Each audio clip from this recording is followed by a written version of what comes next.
On arrive donc au terme de notre conseil. On a 6 questions diverses qui nous ont été posées par La Gauche Debout, le groupe La Gauche Debout. Donc on va y répondre. Monsieur Franck Tison, la première question. Donc, concernant le gymnase Bakken 2, il n'y a pas de projet de chauffage positif, mais ne faudrait-il pas l'isoler? Alors, c'est une question... C'est de quoi chauffage positif? Est-ce que je peux avoir une précision là-dessus? Non, le chauffage. Excusez-moi. Il y a un projet de chauffage, en fait, oui. sur le Bakken. Non, mais c'est pour ça que je pose la question. Oui, et ça, c'est positif. Oui. D'accord. Il n'y a pas de chauffage. Mais par contre, d'accord, ok, c'est positif parce qu'il y a le chauffage, effectivement. Il est prévu une intervention dès le mois de juillet pour mettre le chauffage à Bakken 2 pour avoir une utilisation maximum de ce gymnase qui a le mur d'escalade et qui est fortement utilisé par les collèges et puis quelques associations. Effectivement, l'isolation du gymnase, elle sera programmée plus tard, c'est-à-dire que c'est une intervention qui est beaucoup plus lourde et qui nécessitera la fermeture du gymnase dans un temps assez long. Comme on a déjà le gymnase Tesson qui est fermé pendant 1 an entre la saison 2015-2016, on ne veut surtout pas que dans le même périmètre, on fasse des travaux sur un autre gymnase qui nous provoquerait beaucoup de créneaux, diront, supprimés. Donc voilà. Pardon. Oui, ce qui se comprend sur la fermeture du gymnase à côté, mais on va chauffer dehors, quoi. Parce qu'il y a, c'est une tôle, c'est vraiment une tôle. Non, quoi. mais c'est un chauffage par aérotherme, c'est-à-dire c'est chauffage soufflant, c'est pas du radiant. On va utiliser le système de chauffage des vestiaires et de la salle d'arts martiaux. Voilà, c'est tout. C'est pour ça que c'est un système de chauffage qui va être monté très rapidement et qui va, dès le mois de septembre, la salle sera fonctionnelle. Je sais bien, mais dans ces cas-là, on ferme 2 gymnases en même temps, et puis après, mais il faut bien savoir une chose, soit on fait quelque chose en urgence pour satisfaire, entre autres, les collégiens, soit on fait rien, et puis vous dites qu'on ne fait rien et que le mur d'escalade n'est pas utilisable en hiver. Maintenant, la solution, qu'est-ce qu'on fait?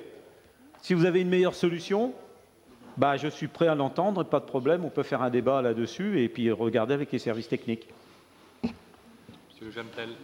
C'est juste pour savoir le dispositif de chauffage dont vous parlez. Moi, je travaille dans ce gymnase-là. C'est vrai qu'il y fait parfois 0 l'hiver, donc on ne peut pas tellement y pratiquer. Si c'est un dispositif qui est une utilisation du chauffage de la salle B2SC qui est à côté, je m'interroge de savoir à quelle température ça va monter, quoi. Ça me paraît un peu farfelu, là, ce que vous dites là. Ah bon, ne dites pas que les services techniques de la ville sont des farfelus. Moi, je pense qu'on ne mettra pas ça au compte rendu, parce que là, je pense qu'ils n'aimeraient pas, les agents techniques de la ville. Donc, parce que c'est quand même des techniciens qui connaissent leur métier, première chose, et c'est des gens sérieux, qui ont travaillé déjà sur des systèmes de chauffage sur d'autres gymnases. Déjà, un gymnase, on ne le chauffe pas plus que 16 à 17 degrés. Ce sera mieux que de ne pas avoir de chauffage du tout. Effectivement, on pourrait faire d'autres travaux, mais c'est ce que j'ai expliqué tout de suite, c'est des travaux d'urgence pour pouvoir utiliser cette salle.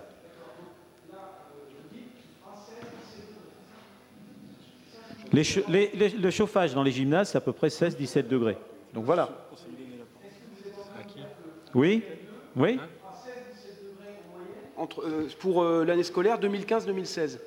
C'est ce qui est prévu au niveau du cahier des charges. Moi, je suis très surpris par rapport au volume du gymnase Bakken 2 qu'un dispositif qui prend ce qui chauffe la salle B2SC qui représente à peu près, en volume peut-être 5% du volume global de la... C'est des aérothermes. Les aérothermes, c'est des chauffages soufflants. C'est pas du radiant. Et ça fait du bruit peut-être, non? Non, pas les aérothermes. Non, ceux qui étaient montés dans les gymnases il y a 25-30 ans, effectivement, faisaient énormément de bruit. Mais plus maintenant. On verra. Ok. C'est quand même pour satisfaire au niveau des collégiens le mur d'escalade. Voilà. On continue, on a une... Non, c'est pas des aérothermes électriques.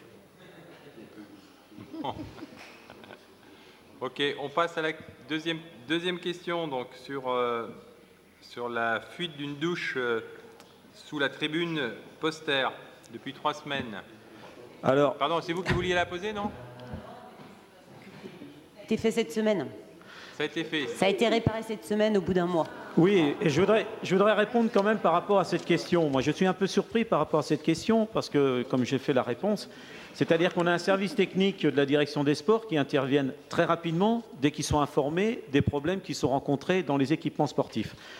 Il existe un mail au niveau de la direction des sports que tout le monde connaît, puisqu'on reçoit des mails et tout ça, quand il y a des problèmes, on intervient très rapidement. Une fuite comme ça, effectivement, si on est prévenu, dans les 2 ou 3 jours ou dans la semaine, l'intervention est faite. Voilà, c'est remonté, c'est connu des associations, c'est connu de tous les scolaires, puisqu'on en parle à chaque fois lors de les réunions scolaires. Mais on ne vous a pas attendu, puisqu'on a proposé en CTP au mois de mars de progresser à partir du mois de septembre, puisque maintenant on va avoir des agents qui vont faire des rondes dans tous les équipements sportifs pour regarder s'il y a des fuites, s'il y a des pannes d'électricité, s'il y a des ampoules qui sont HS, de faire un état des lieux de tous les équipements sportifs pour qu'on puisse faire les réparations rapidement et qu'on puisse être plus réactif vis-à-vis des associations et des scolaires. Pardon. Juste pour répondre, j'ai pas attendu le conseil municipal pour poser ma question. J'ai fait remonter quand même aux agents sur le terrain. Enfin, je veux dire, pas non plus. Voilà. Okay. Bah, pourquoi ça arrive ici, quoi? Mais je suis surpris par rapport à cette question-là, surtout que c'est c'est de la maintenance voilà. habituelle. Ok. Bon. Question. Non, mais bon. Il peut y avoir des dysfonctionnements qui apparaissent à un moment donné. Après, j'ai trouvé le meilleur moyen de faire remonter, comme on dit, l'information. Si vous pensez que politiquement, c'est un sujet important de la faire remonter en conseil municipal, je vous laisse l'appréciation de la portée politique du dossier. Sur les rues piétonnes, non, mais c'est pas, n'y voyez pas malice. Hein. Sur les rues, c'est ça. Après, à un moment donné, ça peut se faire. Pardon. Non, excusez-moi. C'est pas pour alimenter le débat, mais les questions, je me souviens d'un premier conseil municipal où on m'a dit qu'il faut les poser à l'avance. Donc, j'ai compris qu'en fait, c'était pour qu'on puisse parfois, des fois, avoir des réponses et du coup, clore, je dirais, ou ne pas faire de débat. Donc, c'est un peu dommage que M. Tison découvre la question ce soir où il est surpris. Il aurait mieux valu, effectivement, se dire je prends le temps de rappeler et de voir ce qui se passe et de pas. Voilà, ça éviterait des réflexions désobligeantes. Fluidifier. Bon, la question suivante concerne la coloration des rues piétonnes pour lequel vous nous interrogez sur le fait que cette coloration risque de se détériorer. Nous sommes devant une décoration donc voilà, qui risque de se détériorer. Ce qu'on peut vous dire, c'est que, je sais pas, Michel, tu as peut-être des éléments de réponse technique, c'est qu'on a eu plusieurs tests d'entretien avec la communauté urbaine. Alors ce qu'il faut savoir, c'est que dans les rues piétonnes, on a malheureusement des véhicules lourds qui parfois s'y trouvent, alors pour des raisons diverses et variées. Des déménagements notamment, des approvisionnements. Des ordures ménagères. Et puis après, il y a le travail des ordures ménagères. Michel, je te laisse apporter des réponses. Alors, on teste, il y a des tests récurrents, si je peux dire. Oui, il y a eu un certain nombre de tests qui ont été faits sur cette coloration des rues piétonnes. Chacun porte le jugement qu'il veut sur cette opération. Tout le monde a tout dit là-dessus. Toujours est-il qu'il faut que nous l'entretenions, et en particulier la communauté urbaine, n'est-ce pas, mon cher collègue ? Voilà, c'est ça. Donc il y a un nettoyage général qui va être fait de l'ensemble des rues piétonnes, mais c'est vrai que la coloration sur les secteurs qui sont concernés, la résine qui a été posée est quelque peu détériorée. Donc nous sommes en train de regarder actuellement comment on peut traiter ce problème-là pour essayer de lui rendre un visuel à peu près correct, quoi. Ok. On continue avec une... Pardon, excusez-moi, monsieur Le Jamtel. Juste avant de poser la question suivante, par rapport à monsieur Tison ou madame Pic, c'est-à-dire les questions qu'on pose, nous permettent d'avoir une meilleure visibilité et parfois ne sont pas totalement dénués de fondement. On a posé une question sur la fête de la musique, par exemple, la dernière fois, une question diverse. Il y a eu une discussion, elle a été maintenue le dimanche soir. C'était un choix politique, il n'y avait pas de souci. Mais quand on a posé cette question diverse, c'est parce qu'on avait été sollicité et il y avait quand même un certain fondement à la poser parce que je ne crois pas qu'il y ait eu plus de monde cette année, par exemple, que l'année dernière. Voilà, bon, c'est tout. Donc, le système des questions diverses, c'est pas le marronnier qui revient tout le temps pour que la gauche debout se fasse plaisir. Les questions qu'on pose, elles sont précises. Et Monsieur Tison, je suis désolé, vous avez eu 5 jours pour répondre aux questions qu'on a posées. Vous auriez pu le faire par mail et tout. Donc, ne faites pas comme si on s'amusait à poser des questions simplement par esprit de polémique. Ça, sur la méthode, vous avez eu toute l'attitude pour nous répondre et vous ne l'avez pas fait. Attendez, je crois que... Non, bon, ceci dit, donc...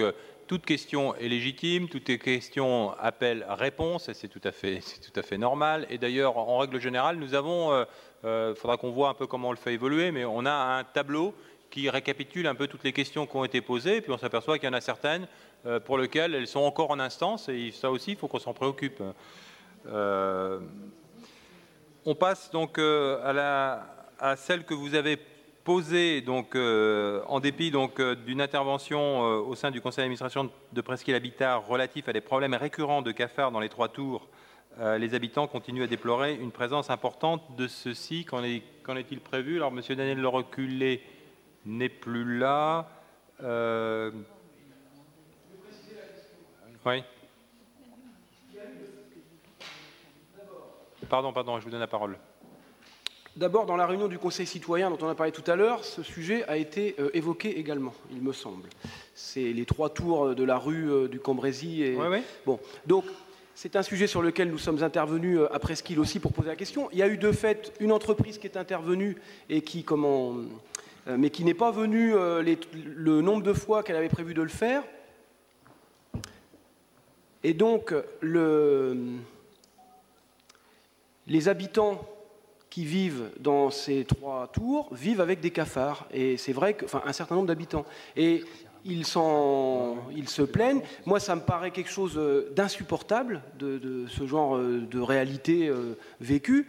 Voilà, parce que, bon, c'est bizarre que... Enfin, c'est pas bizarre, mais c'est regrettable que les choses traînent. Dernière chose, parce que, là, il n'y a pas d'esprit politique ou polémique, sur les questions diverses, juste un tout petit peu de respect par rapport aux questions qui sont posées. Parce que là, moi, je m'adresse aux élus de la majorité. Nous n'avons pas d'indemnité, nous ne sommes pas salariés, nous sommes un groupe qui travaillons de manière militante par rapport à ces sujets-là. On essaye de les approfondir autant que possible. Donc, ça serait bien qu'en termes de méthodologie, il puisse y avoir un peu plus de considération par rapport à certaines questions qui sont posées, quand elles sont posées suffisamment longtemps à l'avance. Et moi, je suis venu en commission, par exemple, cette semaine. Bien évidemment, nous ne sommes pas en bureau, donc nous découvrons, et c'était un choix politique, il n'y a pas de souci, mais nous découvrons les délibérations après coup, donc nous pouvons poser des questions parfois qui vous semblent, à côté de la plaque, parce qu'on n'a pas le même temps d'expertise que vous. Nous n'avons pas des indemnités pour pouvoir faire ce travail. Mais non, mais c'est un fait. Non, mais c'est un fait. Non, mais moi, par exemple, je le dis très très calmement.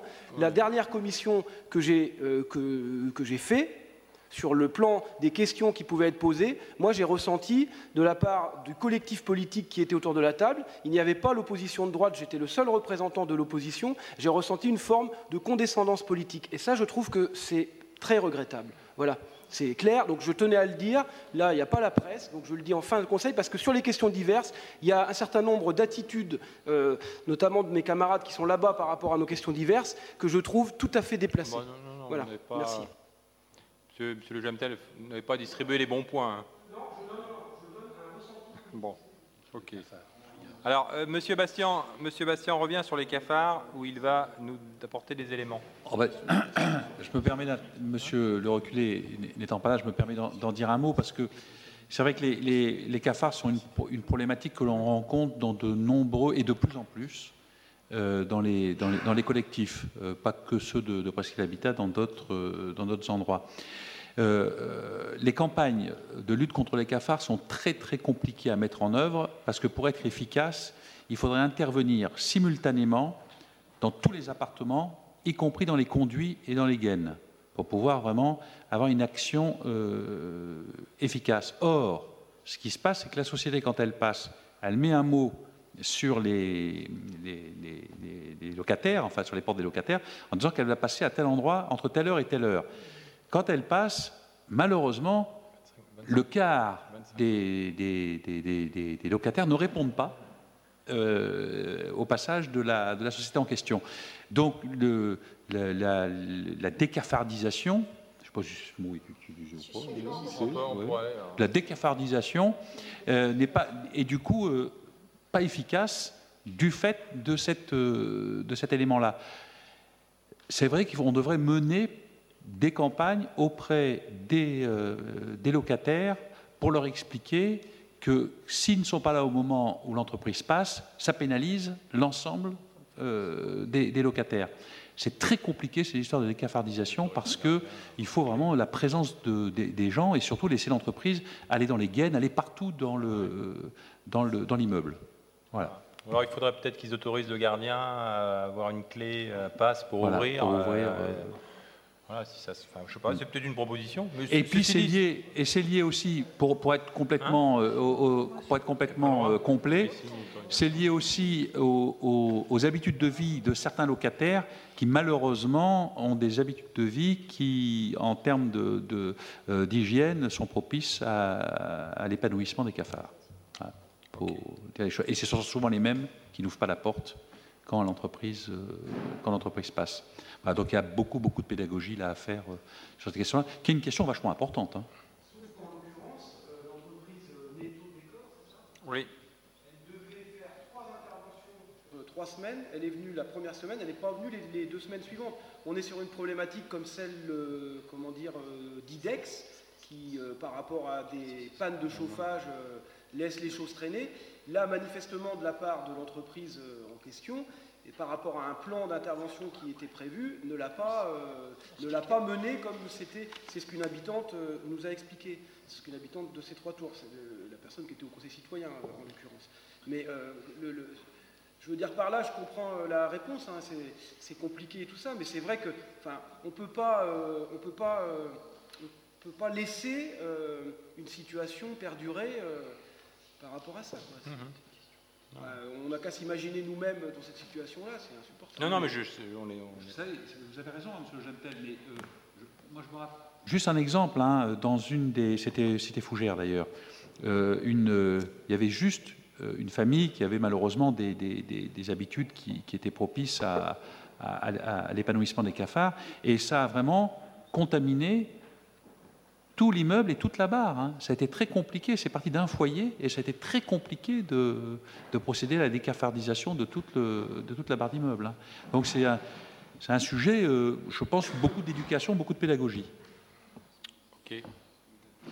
Le point suivant relatif aux Francas, donc qui surveillent les cantines du midi et qui ne peuvent plus prendre leur repas en même temps que les élèves.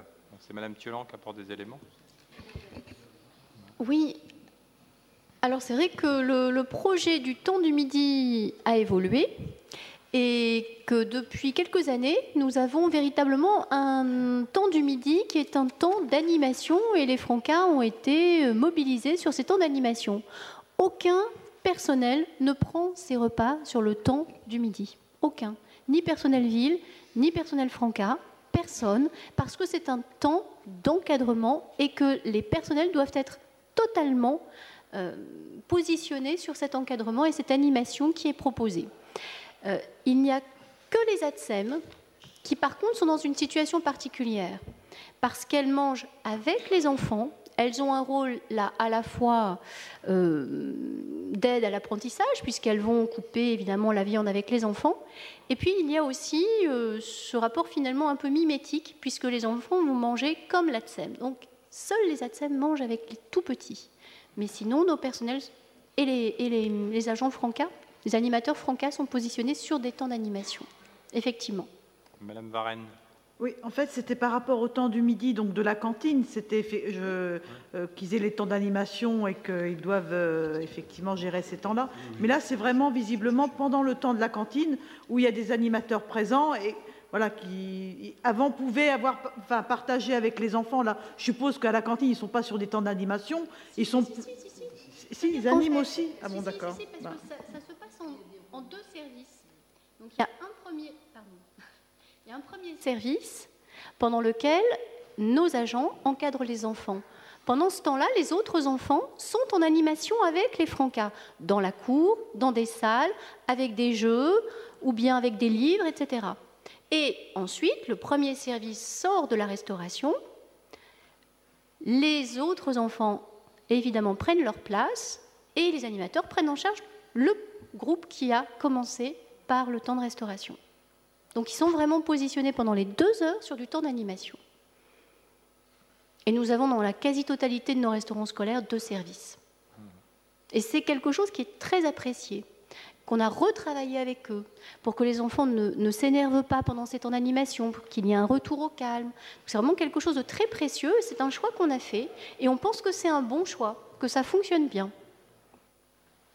Ok.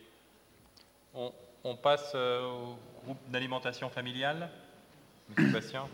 Oui, alors la question, c'était la crainte de voir disparaître le groupe d'alimentation familiale qui s'appelle maintenant l'ASCO, l'Association de solidarité de Cherbourg-Octeville.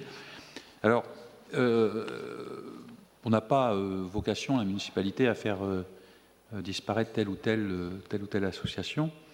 Il est vrai qu'on a engagé, il y a maintenant 3 ans, une réflexion sur l'aide alimentaire en général sur l'ensemble du territoire, et au-delà d'ailleurs du territoire de Cherbourg-Octeville uniquement.